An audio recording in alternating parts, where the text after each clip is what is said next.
Good morning. Claudio Martini at Resistance Training, bringing you another video. Today I'm going to do a review video from a man called David Fredrickson, and it's about creatine. All right, so upon watching this video this morning, having my cup of coffee, I said I want to watch this because this whole creatine thing, I made a video, it's been a while, maybe 6-8 months ago, a year ago, about creatine monohydrate. And I got a lot of positive some positive, and I got a lot of hate saying I didn't know what the hell I was talking about. It's the most studied supplement that there is, and it builds muscle, and it does, helps you recover everything. You name it, the whole 9 yards. My view on creatine is there's really no reason why anyone should be taking a large amounts of a substance that's in beef and fish to the extremes that our body were not able to handle such amounts of creatine. We're just not, I feel, this is my personal belief. There's no scientific study, but I believe in my whole heart that this supplement during later years will do harm to you. I believe it will harm your kidneys because your kidneys filter everything. If you drink alcohol, if you drink toxic things, your liver and kidney have to filter these things, all right? And this channel is about health and longevity and fitness. It's not about quick get muscle quick bullshit. So this morning I'm having my coffee and I feel vindicated because I don't know who this guy is. His name is David Fredrickson. Made a video. Apparently he got a study that just came out that everyone's talking about creatine monohydrate. And what he's basically saying in this video is it doesn't build muscle. So I'm going to review it. We'll review it together and you'll get my points of view as we go along. So let's watch this video together. I wish I could do the screen thing, but I'm an idiot when it comes to doing computer shit and all that. So I just do it with the freaking phone and the computer. So here we go.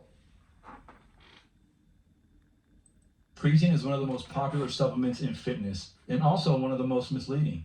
It's cheap, widely used, and has a mountain of research behind it. Most people add it to their stack thinking it'll help them gain muscle faster. But what if those early results are a bit misleading?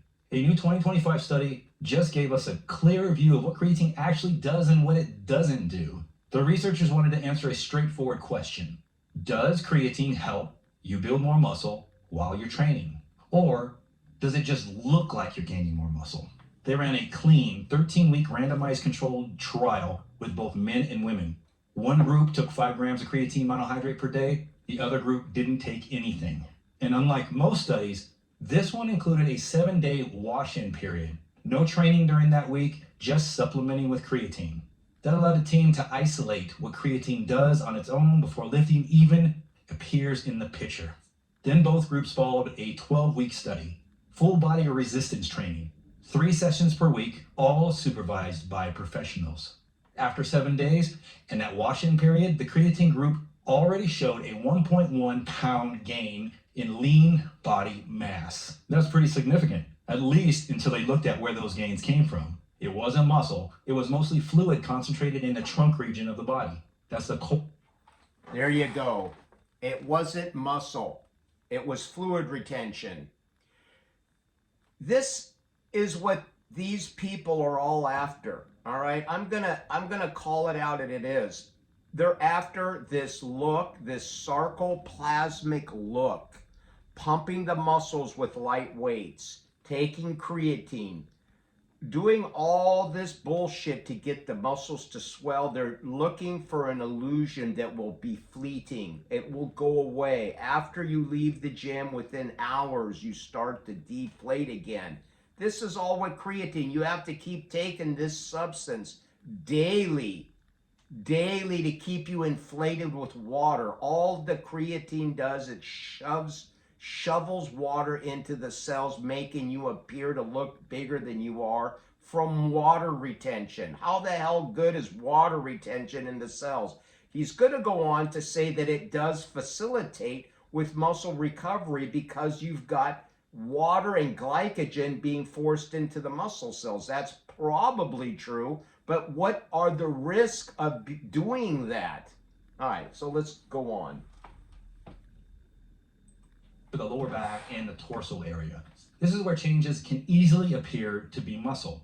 This happened because creatine increases water content in the muscle cells. That's not a bad thing. It's actually part of how creatine helps you with strength, but it can give a misleading impression when you're tracking body composition. You see, DEXA scans, which measure lean body mass, can't differentiate between muscle growth and water weight.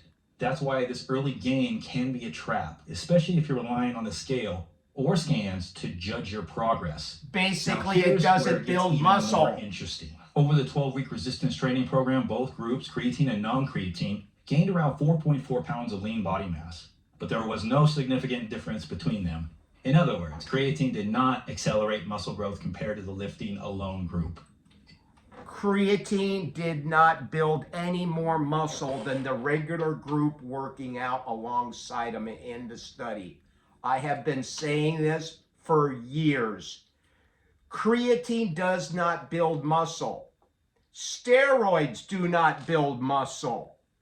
Even steroids, you go and you look at a steroid, it says right on the bottle back in the day, D-ball says, this does not build muscle.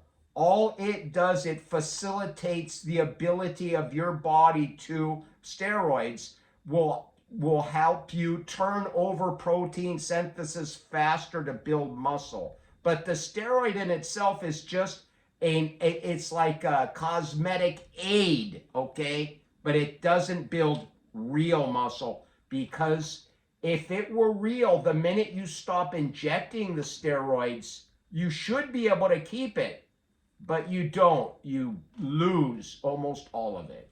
Let's go on with the video. This wasn't a sloppy study. It was well controlled, supervised, and included both sexes. Interestingly, the women in the creatine group showed a slightly greater increase in lean body mass, particularly in the arms and the trunk. But again, much of this is likely explained by water retention, which may be influenced by hormonal changes during a woman's menstrual cycle. And there's growing speculation that women may experience greater short-term shifts in fluid balance with creatine, but more targeted research is needed. This study also puts a few long-standing myths in perspective, like creatine builds muscle fast. Not quite true. It helps with performance, but growth still comes from progressive overload and proper nutrition. The other myth is the scale's going up, so I must be getting bigger and gaining more muscle. Not quite true either. It might just mean your muscles are holding on to more water. More water. Maybe if I take more creatine, it equals more gains. Not necessarily. This study used that standard 5-gram dose, and it didn't give anyone a noticeable advantage. So the key takeaway is creatine's real strength isn't in directly building more muscle during workouts. It's in setting the stage for better performance, recovery, and long-term progress.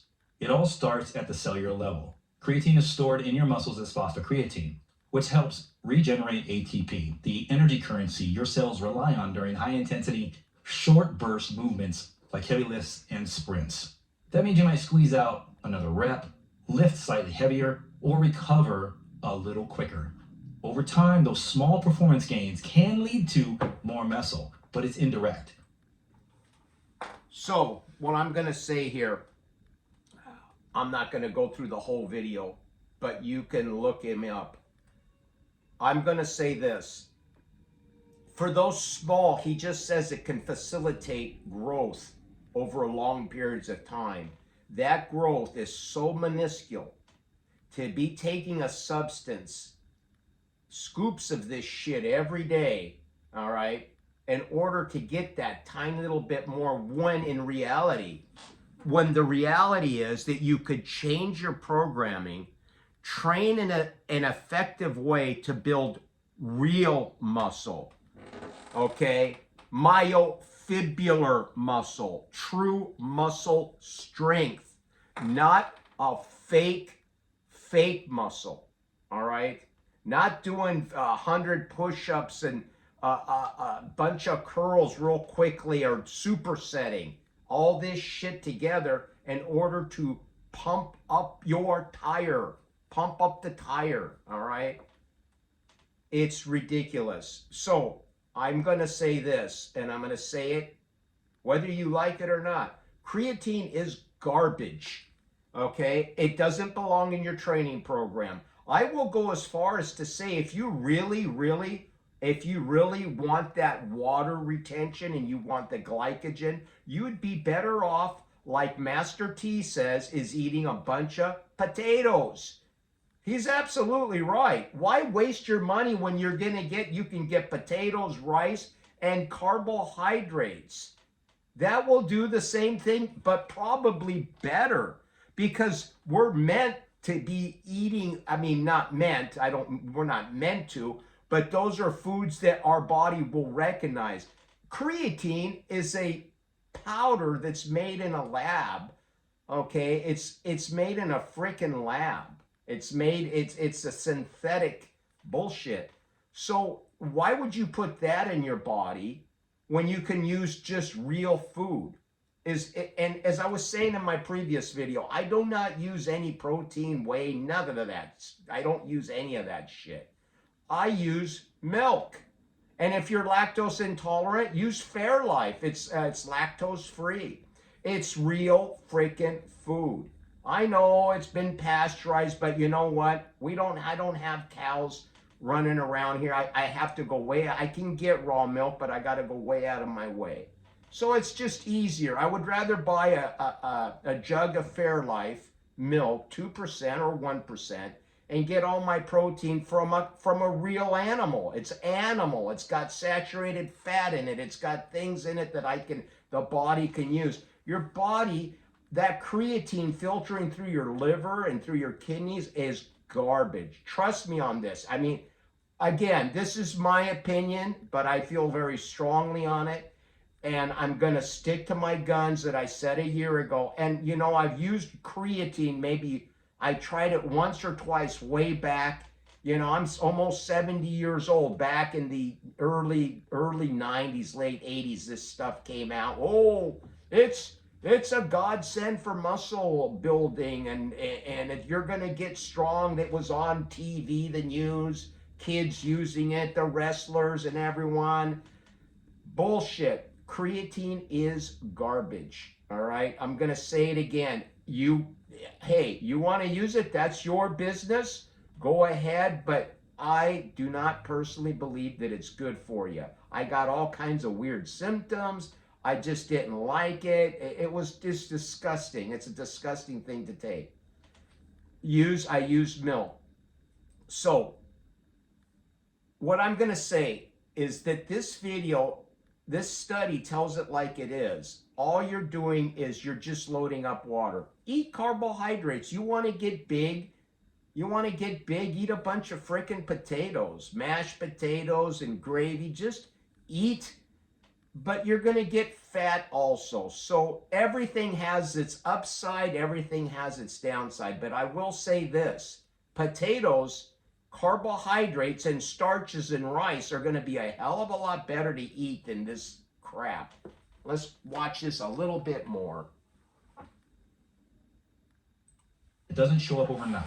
If you're expecting a visual transformation after just a week on creatine, this study is a solid reminder, reminding us that's not how it works. Still, there's a reason creatine remains one of the most trusted supplements in the game. It didn't earn its reputation by accident. Since the 1990s, it's been studied more than almost any other compound in sports nutrition. And the science continues to stack up. Studies have shown benefits for sprinters, powerlifters, athletes recovering from injury, and even older adults trying to maintain muscle mass. Because of that long history and its low cost, creatine has become one of the first supplements people reach for when they're looking to make serious gains in their fitness goals. But somewhere along the way, the message shifted from this helps performance to this builds muscle fast. This study helps bring that perspective or that expectation back down. I will disagree with him here that it's been studied. It's been studied. That's correct. But as far as increasing performance, it may do so, but to a minuscule amount. I don't think it's going to make a night and day difference for what you got to spend on it. I know it's cheap. It is cheap. This is true. But for what you got to spend on it and ingest this stuff all the time, it gives you upset stomach. And again, it can't be good for you for the bang for buck. In other words, for what you're using it for and what you're wanting in return is not worth the fucking hassle. It's not. It's bullshit. I would rather I use amino acids, pre-digested amino acids that I use. They're mass aminos by Beverly Internationals. I use those the day I work out and then the day after, and then I stay off of them for 2 or 3 days and I reintroduce them. Amino acids, your body knows what they are. They're building blocks of protein. That will build muscle because it helps your body when you break down your protein. These amino acids will help you rebuild. All creatine doing is just making you look stronger and bigger. And you may think, well, it's helping in my recovery. I will tell you that the amino acids that I use work superiorly to this creatine crap.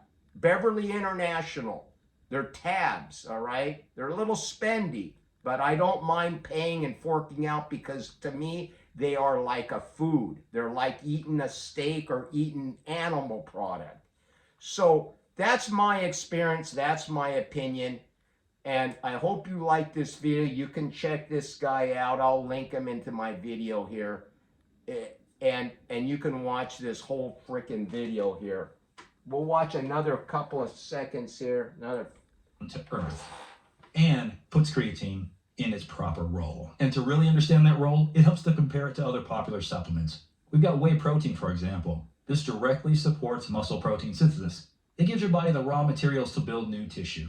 And then you got another ingredient like beta-alanine. This helps to garbage. That's another garbage. Beta-alanine. This is all garbage. The way all of it. Creatine, though, plays a different role. It supports energy production. It doesn't supply protein. It doesn't reduce soreness. What it does do is help you push harder during high-intensity workouts.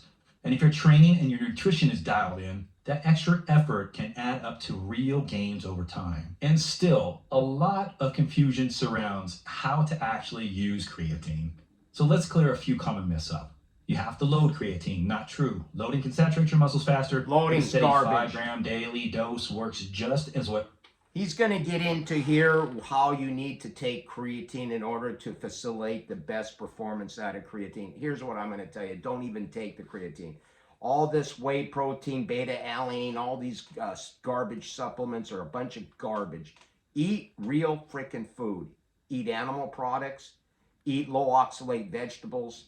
And if you want to use your starches, you can use your organic white rice. Yeah, I know it's got arsenic in it. And then you can eat if you want, eat potatoes, for crying out loud, if you want to get a good carb source. They're high in oxalates, but you don't have to do them all the time. How oxalates work is they accumulate. You can watch Sally Norton, she'll explain it all. They're accumulative, so if you keep your oxalates at a certain level on a daily basis, you'll be fine. All right, so here's what I'm going to tell you. Creatine is not worth the risk in taking creatine. It's not worth it. I personally feel very strongly on that. And you do what you want, though. It's your business, it's your body, and it's your health. All right, thanks for watching. Just finishing up my cup of coffee here.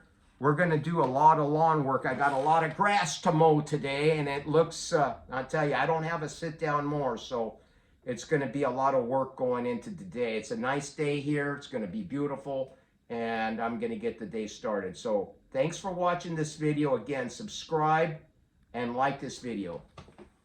Ciao.